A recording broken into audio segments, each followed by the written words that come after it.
आज मन खूप थकलंय ना. असं वाटतंय की हा संघर्ष आता संपणारच नाही. कधी कधी मनात विचार येतो की हे सगळं संपून टाकावं. हे जीवनच नको. कोणासाठी जगायचं? पण खबरदार, जर असा कमकुवत विचार मनात आणला तर आत्महत्या किंवा हार मानणे हे कोणत्याही प्रश्नाचं उत्तर नसतं. ती पळवाट असते. आणि माझा भक्त पळपुटा असूच शकत नाही. तुझ्या आयुष्याच्या सिनेमाचा दिग्दर्शक मी आहे. आणि मी तुझ्या कथेचा शेवट असा दुःखद होऊ देणार नाही.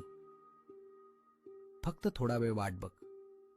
मध्यांतरात सिनेमा सोडून जाऊ नकोस. चित्र नक्कीच बदलले. उठ, डोळे पुस आणि पुन्हा लढायला सज्ज हो. मी तुझी ढाल बनून सोबत आहे.